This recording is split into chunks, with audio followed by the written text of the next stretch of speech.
You know a pope is doing his job whenever the Young Turks or the people at CNN hiss when they see a picture of him. They go like... Well, for some reason, it doesn't happen with the current pope. In fact, the current pope is a very progressive one. So the question is, how do you get a progressive pope? Well, it's a good ask. You see, popes are elected for life. Very few of them throughout human history have resigned before they died, and it just so happens that the previous pope is such an example. Now, he said that it's because of his bad health, but up until recently, he has been a very healthy person, so it's a little bit bizarre that he decided to step down. But that's okay, right? I mean, you're going to have the College of Cardinals come again, and they're going to sit there for days before they can elect a new pope. Oh no, wait, they elected the new pope on the first go. That almost never happens again in human history. You know, these two coincidences being put together makes a more skeptical Eastern European person like myself to think that there might have been a little bit of a coup in the Catholic Church. A little bit of blackmailing might have gone on, or, you know, some people were in the know, but it is what it is, you know. So let's look a little bit about the new pope. Why is he so progressive? Well, apparently an atheist like myself can go to heaven. Wow, now that is very progressive. So I don't need to do the whole thing where I go to church, where I fast, where I do confession, you know, all of the other things that Catholics have to do. I don't have to do them. I just need to live based on my own conscience. And, you know, when I die, I guess God is real. And I'm like, oh, I didn't expect this. And God goes like, okay, well, did you live okay by your conscience? I mean, yeah, you know, and they're like, oh, welcome to heaven then.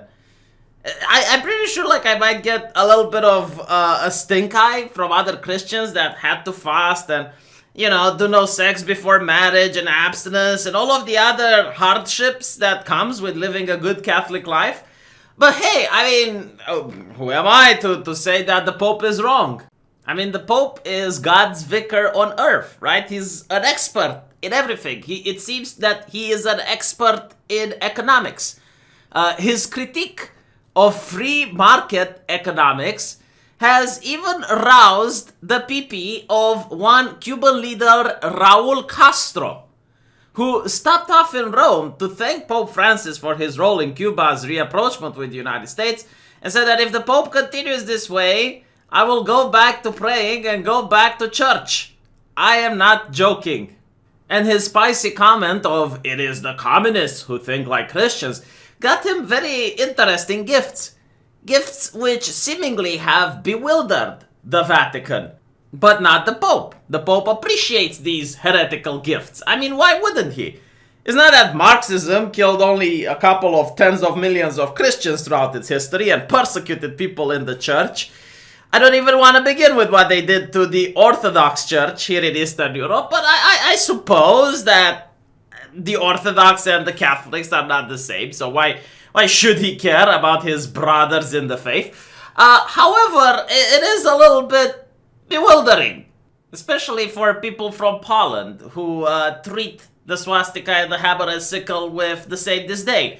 I guess it's a good thing that we don't have Nazi Germany today, because if you'd have gotten a Jesus or a swastika, maybe he would have been reacting the same. Because he does seem to have a track record of cozying up to world dictators and people who commit human rights abuses and ideologies that aren't very friendly towards Christians.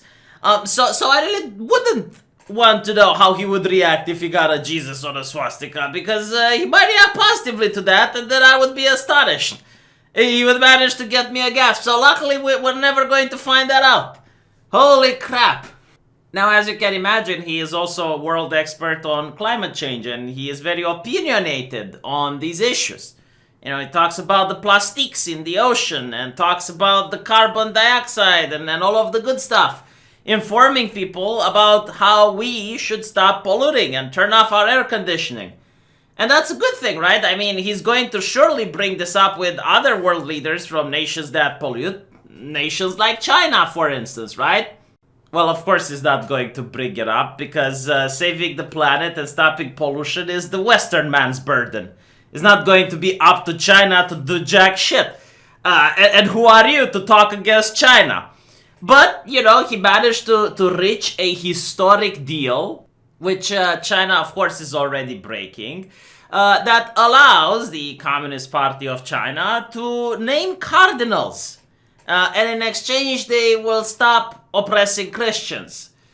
Well, I guess it didn't take long, and of course, that the intensification of the repression of Catholics has intensified after the deal. And honestly, who can blame them? I mean, communists are going to communism. It's not the scorpion's fault for stinging the frog.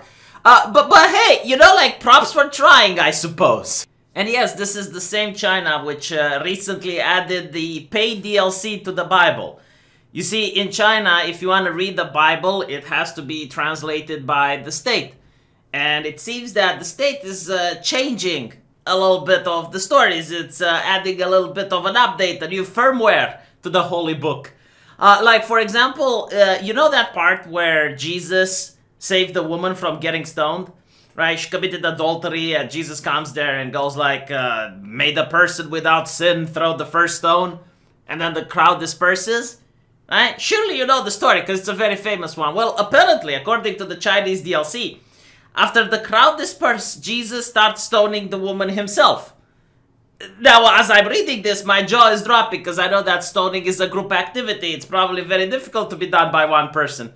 But no, like Jesus is stoning the woman, and he is saying, as he does it, that of course he is a sinner as well.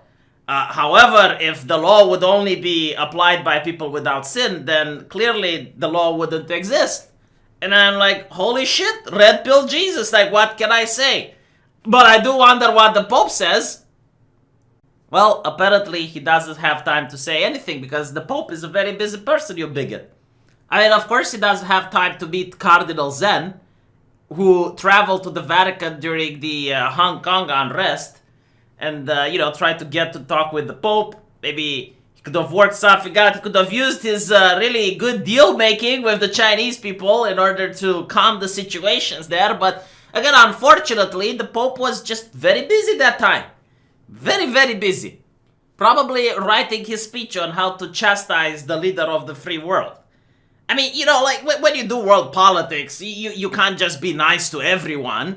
You have to wiggle your finger here and there. And it's a little bit better to wiggle your finger at democracies where you have human rights and where if you wiggle your finger at the president, there are no consequences. I mean, you can't wiggle your finger to China, heaven forbid, or Cuba, or... No, these are prestigious places of the world where they understand the evil of free market economics, and you just can't afford to do that, because then, the Christians in those countries might suffer. But if you wiggle your finger at America, oh, no, that's fine. And this is not the only time that he complains about the Trump administration. It would have to be an entire other video in order to show you just what the Pope thinks of America. I mean, I would not be able to make a video saying even one thing wrong about what he thinks on China, but when it comes to America, oh, there's a lot of evil things. However, my favorite take on this one is that he doesn't like the border wall. I'm curious when he is going to destroy the wall surrounding the Vatican. Is he going to do it anytime soon? Because apparently walls are bad. They're evil by their existence. They're almost like an abomination in the eyes of the Lord. And of course the progressive wheel just keeps on turning and turning. I mean, we got Islamic prayers to be held at the Vatican for the first time ever in human history. I mean, wow, I'm pretty sure the Islamic world is reciprocating this, right? I mean, we have Christian prayers at Mecca, as I understand, right? Like the Pope is going to have his own Christian prayer next to the Kaaba, yeah? What is about Sofia in Turkey? Yeah. Oh, they're turning it into a mosque, are they? Well, that's okay, you don't have to have reciprocation. I mean, it doesn't mean that just because you're nice, other people have to be nice as well. Yeah, it's just an interesting way of doing world politics. Shame Christian nations like America. Oh, America, you evil, you pollute, you have wall. you bad, you horrible, and cozy up to other nations that aren't so favorable towards Christians. Yes, Islamic prayer in the Vatican. Why not? Marxism, yes, good. China, you keep on. Beat those people in Hong Kong like never tomorrow. I think very, very interesting. So when people tell me, hey, V, you should talk about the shift in the Catholic Church. Do you know that the Pope now voices support for same-sex civil unions? And I'm like, dude, you don't need to tell me what the Pope does anymore. Just watch CNN, okay? Everything that's on CNN, the Pope supports. Like, what are you talking about? Why is this even shocking to you? Why is this even newsworthy? I mean, this is not a man bites dog type of story. This is like, yeah, of course. Of course. I wouldn't be surprised if Cenk Uygur invites him in the studio in the future in order to talk about political beliefs. Like, honestly, after all of this surprises you?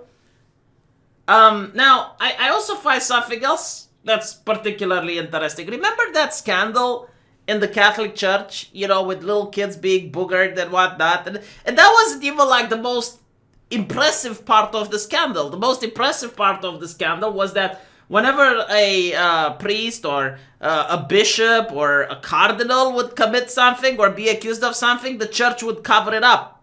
Like, that was the most shocking thing. It was the cover-up. Like, some father would abuse a couple of children here, and then he would get moved into another church. Like, that was shocking to me. Yeah, what happened with that scandal, by the way? Why isn't the media talking about it?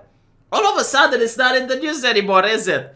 It's almost like forgive and forget. Oh, I guess, yes, turn the other cheek or turn the other child in this situation. Yeah, very interesting. Like, it used to be when even South Park made an entire episode mocking this.